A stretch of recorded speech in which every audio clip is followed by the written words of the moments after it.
Narrative.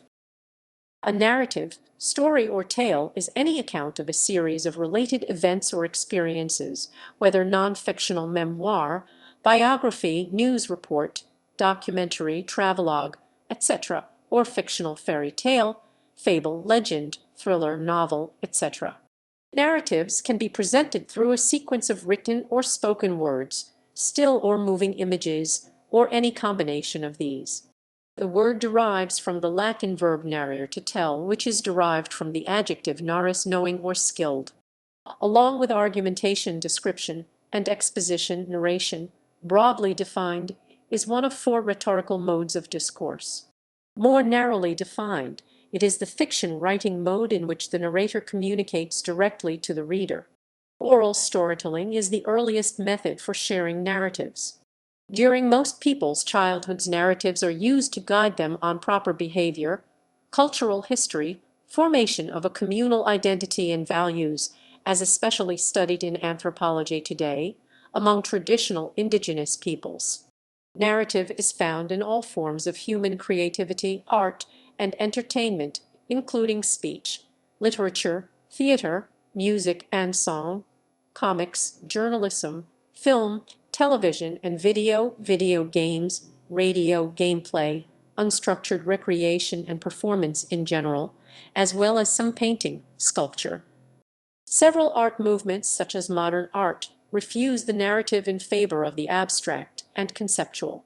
Narrative can be organized into a number of thematic or formal categories: nonfiction, such as definitively including creative nonfiction, biography, journalism, transcript poetry, and historiography, fictionalization of historical events such as anecdote, myth, legend, and historical fiction, and fiction proper such as literature in prose and sometimes. Narratives may also be nested within other narratives, such as narratives told by an unreliable narrator, a character typically found in the genre of noir fiction. An important part of narration is the narrative mode, the set of methods used to communicate the narrative through a process. Narration. See also aesthetics approach below. Overview. Overview. A narrative is a telling of some true or fictitious event or connected sequence of events, recounted by a narrator to a narratee, although there may be more than one of each. A personal narrative is a prose narrative relating personal experience. Narratives are to be distinguished from descriptions of qualities, states, or situations, and also from dramatic enactments of events, although a dramatic work may also include narrative speeches. A narrative consists of a set of events, the story recounted, in a process of narration or discourse, in which the events are selected and arranged in a particular order. The plot, which can also mean story synopsis. The category of narratives includes both the shortest accounts of events, for example, "The cat sat on the mat," or a brief news item, and the longest historical or biographical works, diaries, travelogues, and so forth, as well as novels, ballads, epics, short stories, and other fictional forms. In the study of fiction, it is usual to divide novels and shorter stories into first-person narratives and third-person narratives. As an adjective, narrative means characterized by or relating to storytelling. Thus, narrative technique is the method of telling stories, and narrative poetry is the class of poems including ballads, epics, and verse romances that tell stories as distinct from dramatic and lyric poetry. Some theorists of narratology have attempted to isolate the quality or set of properties that distinguishes narrative from non-narrative writings. This is called narrativity. History. In India, archaeological evidence of the presence of stories is found at the Indus Valley Civilization site, Lothal. On one large vessel, the artist depicts birds with fish in their beaks resting in a tree, while a fox-like animal stands below. This scene bears resemblance to the story of the fox and the crow in the Panchatantra. On a miniature jar, the story of the thirsty crow and deer is depicted, of how the deer could not drink from the narrow mouth of the jar, while the crow succeeded by dropping stones into the jar. The features of the animals are clear and graceful. Human nature. Owen Flanagan of Duke University, a leading consciousness researcher, writes, evidence strongly suggests that humans in all cultures come to cast their own identity in some sort of narrative form. We are inveterate storytellers. Stories are an important aspect of culture. Many works of art and most works of literature tell stories. Indeed, most of the humanities involve stories. Stories are of ancient origin, existing in ancient Egyptian, ancient Greek, Chinese, and Indian cultures and their myths. Stories are also a ubiquitous component of human communication, used as parables and examples to illustrate points. Storytelling was probably one of the earliest forms of entertainment. As noted by Owen Flanagan, narrative may also refer to psychological processes in self-identity, memory, and meaning-making. Semiotics begins with the individual building blocks of meaning called signs. Semantics is the way in which signs are combined into codes to transmit messages. This is part of a general communication system using both verbal and nonverbal elements and creating a discourse with different modalities and forms. In Unrealism in Art, Roman Jakobson attests that literature exists as a separate entity. He and many other semioticians prefer the view that all texts, whether spoken or written, are the same, except that some authors encode their texts with distinctive literary qualities that distinguish them from other forms of discourse. Nevertheless, there is a clear trend to address literary narrative forms as separable from other forms. This is first seen in Russian formalism through Viktor Shklovsky's analysis of the relationship between composition and style, and in the work of Vladimir Propp, who analyzed the plots used in traditional folk tales and identified 31 distinct functional components. This trend or these trends continued in the work of the Prague School and of French scholars such as Claude Lévi-Strauss and Roland Barthes. It leads to a structural analysis of narrative and an increasingly influential body of modern work that raises important theoretical questions. What is text? What is its role culture? How is it manifested as art, cinema, theater, or literature? Why is narrative divided into different genres, such as poetry, short stories, and novels? Literary theory. In literary theoretic approach, narrative is being narrowly defined as fiction, writing mode in which the narrator is communicating directly to the reader. Until the late 19th century, literary criticism as an academic exercise dealt solely with poetry, including epic poems like the Iliad and Paradise Lost, and poetic drama like Shakespeare. Most poems did not have a narrator distinct from the author, but novels, lending a number of voices to several characters in addition to narrators, created a possibility of narrators' views differing significantly from the author's views. With the rise of the novel in the 18th century, the concept of the narrator as opposed to author made the question of narrator a prominent one for literary theory. It has been proposed that perspective and interpretive knowledge are the essential characteristics, while focalization and structure are lateral characteristics of the narrator. The role of literary theory in narrative has been disputed, with some interpretations like Todorov's narrative model that views all narratives in a cyclical manner, and that each narrative is characterized by a three-part structure that allows the narrative to progress. The beginning stage being an establishment of equilibrium, a state of non-conflict, followed by a disruption to this state caused by an external event, and lastly a restoration or a return to equilibrium, a conclusion that brings the narrative back to a similar space before the events of the narrative unfolded. Other critiques of literary theory and narrative challenge the very role of literariness in narrative, as well as the role of narrative in literature. Meaning, narratives and their associated aesthetics, emotions, and values have the ability to operate without the presence of literature and vice versa.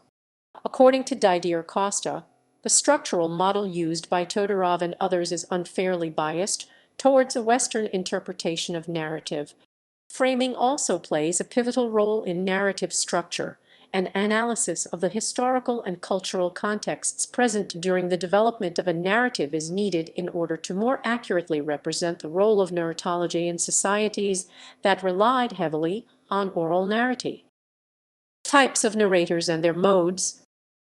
A writer's choice in the narrator is crucial for the way a work of fiction is perceived by the reader. There is a distinction between first-person and third-person narrative, which Gerard Genett refers to as intradiegetic and extradiegetic narrative. Intradiegetic narrators are of two types. A homodiegetic narrator participates as a character in the story. Such a narrator cannot know more about other characters than what their actions reveal.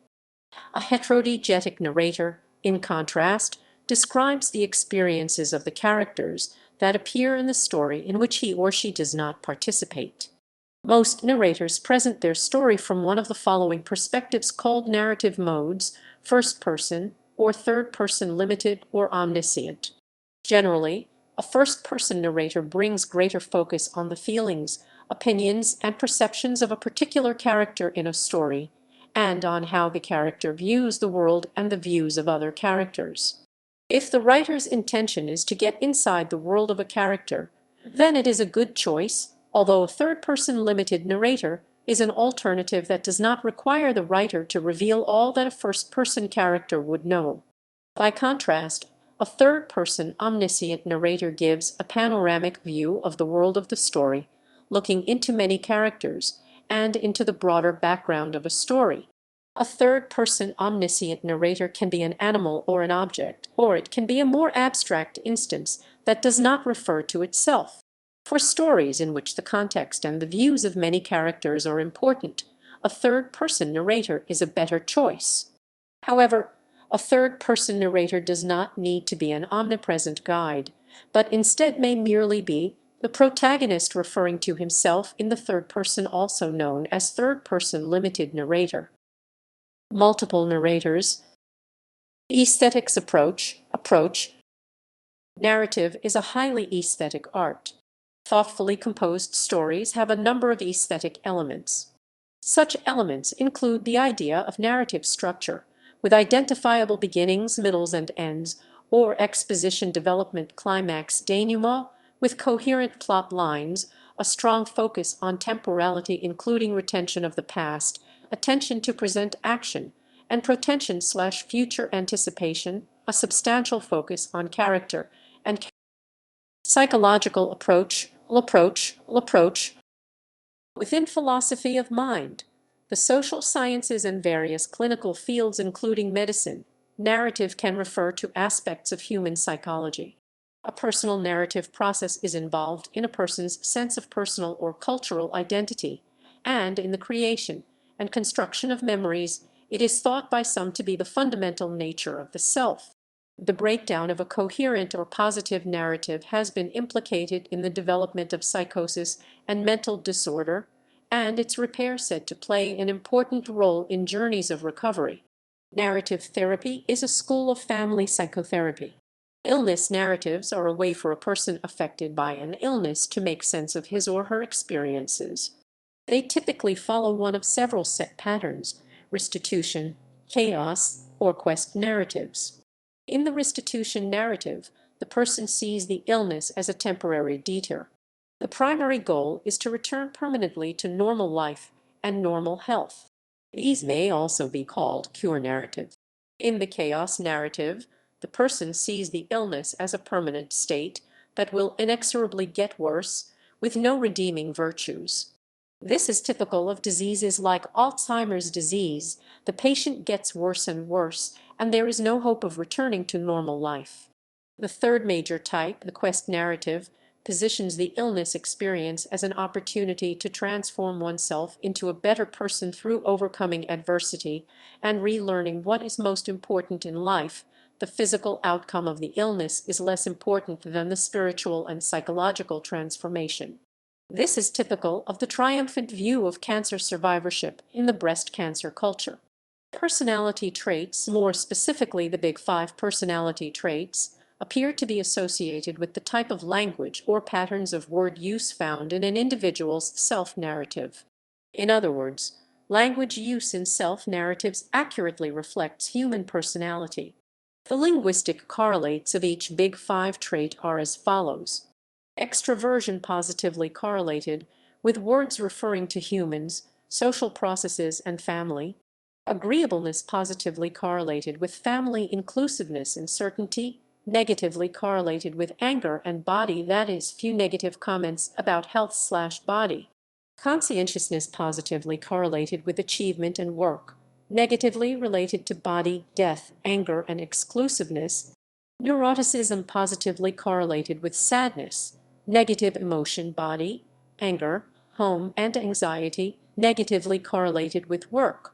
Openness positively correlated with perceptual processes, hearing, and exclusiveness. Social sciences approaches. Human beings often claim to understand events when they manage to formulate a coherent story or narrative explaining how they believe the event was generated. Narratives thus lie at foundations of our cognitive procedures and also provide an explanatory framework for the social sciences, particularly when it is difficult to assemble enough cases to permit statistical analysis. Narrative is often used in case study research in the social sciences.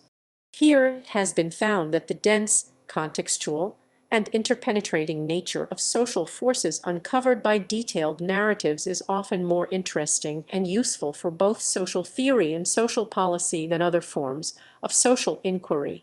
Sociologists Jaber F. Gobrium and James A. Holstein have contributed to the formation of a constructionist approach to narrative in sociology.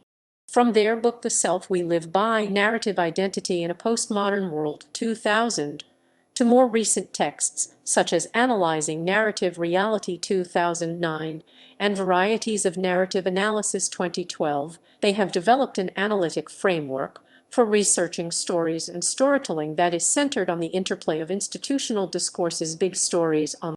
The goal is the sociological understanding of formal and lived texts of experience, featuring the production, practices, and communication of accounts.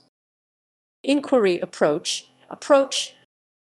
In order to avoid hardened stories or narratives that become context-free, portable, and ready to be used anywhere and anytime for illustrative purposes, and are being used as conceptual metaphors as defined by linguist George Lakoff, an approach called narrative inquiry was proposed, resting on the epistemological assumption that human beings make sense.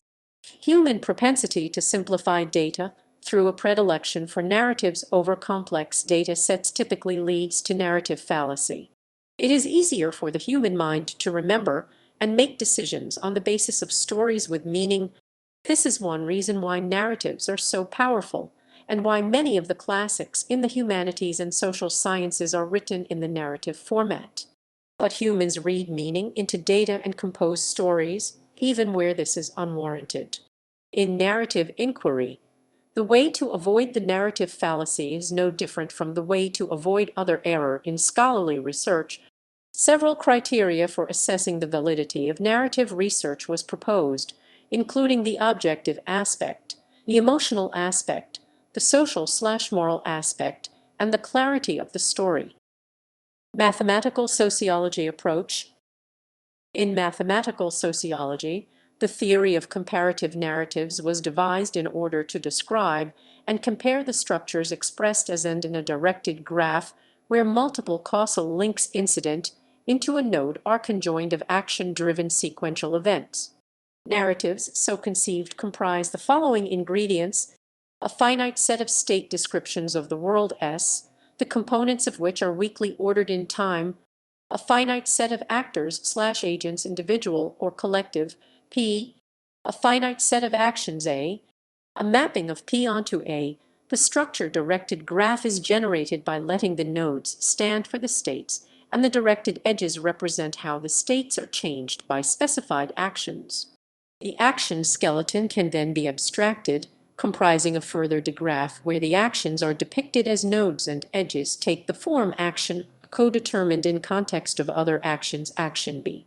Narratives can be both abstracted and generalized by imposing an algebra upon their structures, and thence defining homomorphism between the algebras.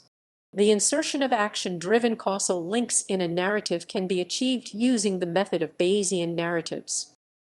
Bayesian narratives.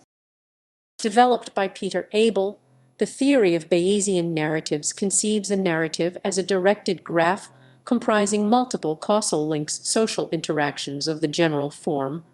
Action A causes action B in a specified context. In the absence of sufficient comparative cases to enable statistical treatment of the causal links, items of evidence in support and against a particular causal link are assembled and used to compute the Bayesian likelihood ratio of the link. Subjective causal statements of the form she did B because of A and subjective counterfactuals if it had not been for she would not have done B are notable items of evidence. In music, linearity is one of several narrative qualities that can be found in a musical composition. As noted by American musicologist Edward Cohn, narrative terms are also present in the analytical language about music. The different components of a fugue subject, answer, exposition, discussion, and summary can be cited as an example. However, there are several views on the concept of narrative in music and the role it plays. One theory is that of Theodore Adorno, who has suggested that music recites itself, is its own context, narrates without narrative. Another is that of Carolyn Abate, who has suggested that certain gestures experienced in music constitute a narrating voice. Still others have argued that narrative is a semiotic enterprise that can enrich musical analysis. The French musicologist Jean-Jacques Natys contends that the narrative, strictly speaking, is not in the music, but in the plot imagined and constructed by the listeners. He argues that discussing music in terms of narrativity is simply metaphorical and that the imagined plot may be influenced by the work's title or other programmatic information provided by the composer. However, Abate has revealed numerous examples of musical devices that function as narrative voices by limiting music's ability to narrate to rare moments that can be identified by their bizarre and disruptive effect. Various theorists share this view of narrative appearing in disruptive rather than normative moments in music. The final word is yet to be said regarding narratives in music, as there is still much to be determined. In film, unlike most forms of narratives that are inherently language-based, whether that be narratives presented in literature or orally, film narratives face additional challenges in creating a cohesive narrative. Whereas the general assumption in literary theory is that a narrator must be present, this is in line with Fludernick's perspective on what's called cognitive narratology, which states that a literary text has the ability to manifest itself into an imagined, representational illusion that the reader will create for themselves and can vary greatly from reader to reader. In other words, the scenarios of a literary text referring to settings, frames, schemes, etc., are going to be represented differently for each individual reader based on a multiplicity of factors, including the reader's own personal life experiences that allow them to comprehend the literary text in a distinct manner from anyone else. Film narrative does not have the luxury of having a textual narrator that guides its audience towards a formative narrative, nor does it have the ability to allow its audience to visually manifest the contents of its narrative in a unique fashion like literature does.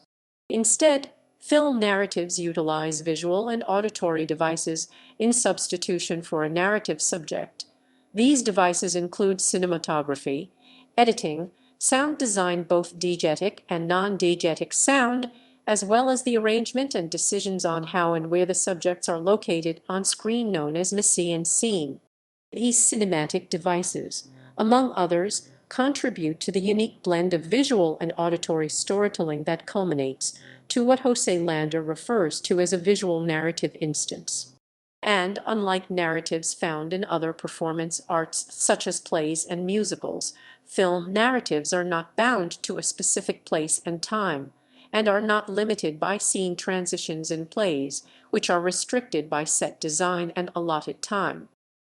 In mythology, the nature or existence of a formative narrative in many of the world's myths, folktales, and legends has been a topic of debate for many modern scholars, but the most common consensus among academics is that throughout most cultures, traditional mythologies and folklore tales are constructed and retold with a specific narrative purpose that serves to offer a society an understandable These explanatory tales manifest themselves in various forms and serve different societal functions, including life lessons individuals to learn from, for example, the ancient Greek tale of Icarus refusing to listen to his elders and flying too close to the sun, explain forces of nature or other natural phenomenon, for example, the flood myth, considering how mythologies have historically been transmitted and passed down through oral retellings.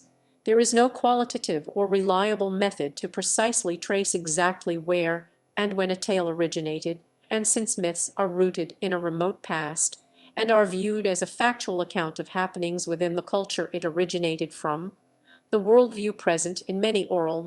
This cosmological worldview in myth is what provides all mythological narratives credence, and since they are easily communicated and modified through oral tradition amongst various cultures, they help solidify the cultural identity of a civilization and contribute to the notion of a collective human consciousness that continues to help shape our own understanding of the world. Myth is often used in an overarching sense to describe a multitude of folklore genres, but there is a significance in distinguishing the various forms of folklore in order to properly determine what narratives constitute as mythological, as esteemed anthropologist Sir James Frazer suggests. Frazer contends that there are three primary categories of mythology, now more broadly considered categories of folklore: myths, legends, and folktales, and that by definition each genre pulls its narrative from a different ontological source and therefore have different implications within a civilization. Frazer states, if these definitions be accepted, we may say that myth has its source in reason, legend in memory, and folk tale in imagination, and that the three riper products of the human mind which correspond to these its crude creations are science, history, and romance. Janet Bacon expanded upon Frazer's categorization in her 1921 publication, Myth According to Janet Bacon's 1921 publication. She states that myth has an explanatory intention. It explains some natural phenomenon whose causes are not obvious, or some ritual practice whose origin has been forgotten. Bacon views myths as narratives that serve a practical societal function of providing a satisfactory explanation for many of humanity's greatest questions. Questions that address topics such as astronomical events, historical circumstances, environmental phenomena, and a range of human experiences including love, anger, greed, and isolation. Legend Bacon aptly describes as such. Legend, on the other hand, is true tradition founded on the fortunes of real people or on adventures at real places. Agamemnon, Lycurgus, Coriolanus, King Arthur, Saladin, are real people whose fame and the legends which spread it have become worldwide. Legends are mythical figures whose accomplishments and accolades lie beyond their own mortality and transcend to the realm of myth by way of verbal communication. Like myth, they are rooted in the past, but unlike the sacred ephemeral space in which myths occur, legends are often individuals of human flesh that lived here on earth long ago and are believed as fact. In American folklore, the tale of Davy Crockett or debatably Paul Bunyan can be considered legends as they were real people who lived in our world, but through the years of regional folktales have assumed a mythological quality. Folktale Bacon classifies folktale as such. Folktale, however, calls for no belief, being wholly the product of the imagination. In far distant ages, some inventive storyteller was pleased to pass an idle hour with stories told of many a feat. What Bacon's definition assumes is that folktales do not possess the same underlying factualness that myths and legends tend to have. Folktales still hold a considerable cultural value. They are simply not regarded as true within a civilization. Bacon says, like myths, folktales are imagined and created by someone at some point, but differ in that folktales' primary purpose is to entertain, and that, like legends, folktales may possess some element of truth in their original conception, but lack any form of credibility found in legends. Structure. In cultural storytelling, a narrative can take on the shape of a story, which gives listeners an entertaining and collaborative avenue for acquiring knowledge. Many cultures use storytelling as a way to record histories, myths, and values. These stories can be seen as living entities of narrative among cultural communities, as they carry the shared experience and history of the culture within them. Stories are often used within indigenous cultures in order to share knowledge to the younger generation. Due to indigenous narratives leaving room for open-ended interpretation, native stories often engage children in the storytelling process so that they can make their own meaning and explanations within the story. This promotes holistic thinking among native children, which works towards merging an individual and world identity. Such an identity upholds native epistemology and gives children a sense of belonging as their cultural identity develops through the sharing and passing on of stories. For example, a number of indigenous stories are used to illustrate a value or lesson. In the Western Apache tribe, stories can be used to warn of the misfortune that befalls people when they do not follow acceptable behavior. One story speaks to the offense of a mother's meddling in her married son's life. In the story, the Western Apache tribe is under attack from a neighboring tribe, the Pimas. The Apache mother hears a scream. Thinking it is her son's wife screaming, she tries to intervene by yelling at him.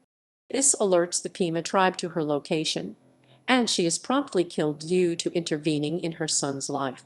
Indigenous American cultures use storytelling to teach children the values and lessons of life. Although storytelling provides entertainment, its primary purpose is to educate.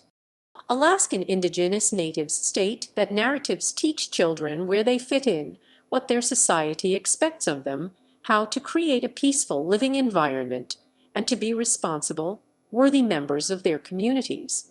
In the Mexican culture, many adult figures tell their children stories in order to teach children values such as individuality, obedience, honesty, trust, and compassion. For example, one of the versions of La Llorona is used to teach children to make safe decisions at night and to maintain the morals of the community. Narratives are considered by the Canadian Métis community to help children understand that the world around them is interconnected to their lives and communities. For example, the Métis community share the humorous horse story to children, which portrays that horses stumble throughout life just like humans do. Navajo stories also use dead animals as metaphors by showing that all things have purpose. Lastly, elders from Alaskan Native communities claimed that the use of animals as metaphors allowed children to form their own perspectives while at the same time self-reflecting on their own lives. American Indian elders also state that storytelling invites the listeners, especially children, to draw their own conclusions and perspectives while self-reflecting upon their lives. Furthermore, they insist that narratives help children grasp and obtain a wide range of perspectives that help them interpret their lives in the context of the story. American Indian community members emphasize to children that the method of obtaining knowledge can be found in stories passed down through each generation. Moreover, community members also let the children interpret and build a different perspective of each story. In the military field, an emerging field of information warfare is the battle of the narratives. The battle of the narratives is a full-blown battle in the cognitive dimension of the information environment, just as traditional warfare is fought in the physical domains air, land, sea, space, and cyberspace. One of the foundational struggles in warfare in the physical domains is to shape the environment such that the contest of arms will be fought on terms that are to one's advantage. Likewise, a key component of the battle of the narratives is to succeed in establishing the reasons for and potential outcomes of the conflict, on terms favorable to one's efforts. Historiography. In historiography, according to Lawrence Stone, narrative has traditionally been the main rhetorical device used by historians. In 1979, at a time when the new social history was demanding a social science model of analysis, Stone detected a move back toward the narrative. Stone defined narrative as organized chronologically, focused on a single coherent story, descriptive rather than analytical, concerned with people not abstract circumstances, and dealing with the particular and specific rather than the collective and statistical. He reported that more and more of the new historians are now trying to discover what was going on inside people's heads in the past and what it was like to live in the past, questions which inevitably lead back to the use of narrative. Some philosophers identify narratives with a type of explanation. Mark Bevier argues, for example, that narratives explain actions by appealing to the beliefs and desires of actors and by locating webs of beliefs in the context of historical traditions. Narrative is an alternative form of explanation to that associated with natural science. Historians committed to a social science approach, however, have criticized the narrowness of narrative and its preference for anecdote over analysis, and clever examples rather than statistical regularities. Storytelling rights. Storytelling rights may be broadly defined as the ethics of sharing narratives, including but not limited to first-hand, second-hand, and imagined stories. In storytelling rights, the uses of oral and written texts by urban adolescents, author Amy Schumann offers the following definition of storytelling rights: the important and precarious relationship between narrative and event, and specifically, between the participants in an event and the reporters who claim the right to talk about what happened. The ethics of retelling other people's stories may be explored through a number of questions: whose story is being told and how. Storytelling rights also implicates questions of consent, empathy, and accurate representation. While storytelling and retelling can function as a powerful tool for agency and advocacy, it can also lead to misunderstanding and exploitation. Storytelling rights is notably important in the genre of personal experience narrative. Academic disciplines such as performance, folklore, literature, anthropology, cultural studies, and other social sciences may involve the study of storytelling rights, often hinging on ethics. Other specific applications. Narrative environment is a contested term that has been used for techniques of architectural or exhibition design in which stories are told in space, and also for the virtual environments in which computer games are played and wove. Narrative film usually uses images and sounds on film or, more recently, on analog or digital video media to convey a story. Narrative film is usually thought of in terms of fiction, but it may also assemble stories from filmed reality, as in some documentary film, but narrative film may also use animation. Narrative history is a genre of factual historical writing that uses chronology as its framework as opposed to a thematic treatment of a historical subject. Narrative poetry is poetry that tells a story. Metanarrative, sometimes also known as master or grand narrative, is a higher-level cultural narrative schema which orders and explains knowledge and experience you've had in life. Similar to metanarrative are masterplots, or recurrent skeletal stories, belonging to cultures and individuals that play a powerful role in questions of identity, values, and the understanding of life. Narrative photography is photography used to tell stories or in conjunction with stories.